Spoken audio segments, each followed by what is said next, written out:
What's going on, guys? It's Greg from East Coast Dies, and today we're back with an episode of Theory Thursday. I've not done one of these in a very long time. It was definitely a viewer favorite series, and I'd like to get back into it. So I think we're going to start by covering some more basic topics and then get into some viewer requests. So if you have anything you'd like to see in Theory Thursday, drop it down in the comments and we'll see if we can get to it.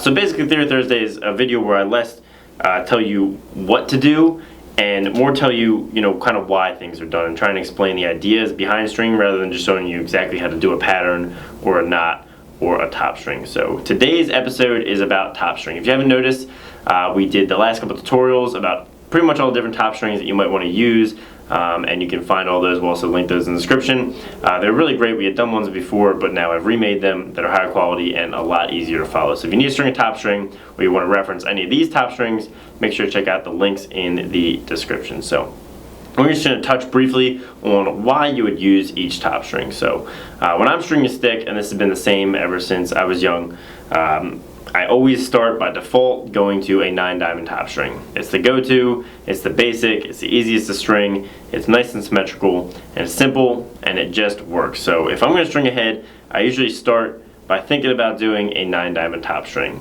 And one little tweak I've put on 9-diamond top string recently that's going to make it a little bit better is I actually weave the string up through the mesh connector in the ones that are not connected to the top, just to hold the mesh up. Because the one flaw in the 9-diamond top string, the basic one, is that it doesn't hold these holes of mesh up, and that can cause them to kind of sag. So that brings us into the triangle top string, which is the same, a 9-diamond top string, but with an added string to hold those extra diamonds up. So advantages here, you can add another string with an extra color, which is cool, but what it's really going to do is prop these 3 diamonds up so it pulls them up very tightly.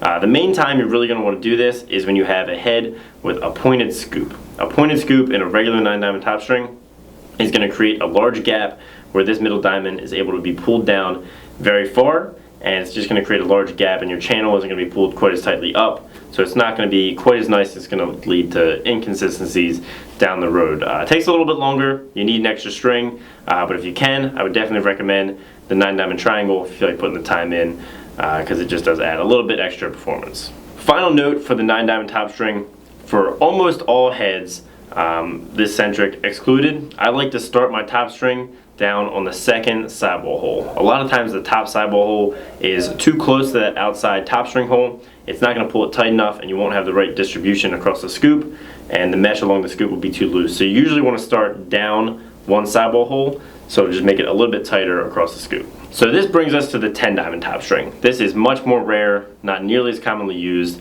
One guy that uses it is Kyle Harrison. I think he's just always kind of strung his sticks like this, and that's one of the reasons. But essentially, it's just the 10-diamond row. So you have, instead of diamonds connected directly to the top string holes, you're actually splitting 2 diamonds per top string hole. So it's just a slightly different distribution. The main difference it's going to make when you're stringing a pocket is it's going to lower that first 10-diamond sidewall mesh hole down much lower. So you want to make sure you're pulling that first diamond of mesh down lower, because you're just going to have more space here. And that's just going to adjust your spacing all the way down. So when you do your bottom string, you're going to want to keep in mind, like I normally stop my bottom strings on the next 9-diamond row after my last sidewall hole. Well, this is going to offset your spacing, so you're probably going to want to end it on a 10-diamond row with your bottom string, one up from what you would normally do from a 9-diamond, since you've moved all the mesh spacing down just a little bit. And finally, the dropped top string. There's tons of variations of these. We did the Iroquois top string, the basic, but here you can see what's kind of called a Huron top string. Anything with a dropped top string became pretty popular a couple years ago, 2 or 3 years ago, and is now kind of fallen out of style a little bit. People got a little bit less excited about it, but when I threw with that stick that we did the Iroquois top string, the Talon, I loved the way it threw, and I think it really relates back to my playing style. I love to have a high pocket because I like the whip and the quick release it provides, but I also am an attackman who likes to cradle one-handed, so I like the way the ball sits down low. And what this does is kind of combines both of those worlds. It's going to lower your release point so you can have a lower pocket that releases more quickly, and I think that's why my style of play really responded to that. So if that's kind of the way that you play, you want a quick release, a high pocket feel, but you still like cradling one-handed, this might be for you. The only drawback is it's keeping this scoop way tight, and you're going to lose the advantage of a high pocket, and it's great for ground balls because the ball falls into the pocket very quickly. With this, the ball can get caught up in this scoop and be checked out before it's able to fall into the deepest part of the pocket. So that's definitely a flaw that you might see here. I used to love the high pocket for attack because I could get the ball right in the deepest part of my pocket very quickly and get away with the ground ball. So definitely a flaw there, but it has both advantages and disadvantages you want to weigh for each top string when deciding which one you want to do. So the final one that we discussed was the Shenango top string. This one is extremely rare. It caught on pretty quickly and faded out pretty quickly. It was more of a fad than anything else. But what this would really be for is people that want a very V-shaped channel. So by pulling the mesh down very tightly down the sides, it's really going to create that V channel. But it also creates problems with it getting too tight very quickly. It's tough to manage. So if you're a more experienced stringer that can really mess with sidewall patterns in a more detailed and complex manner, I think that it might be something you might want to try. But for most people, I would probably avoid it unless you're pretty experienced with it.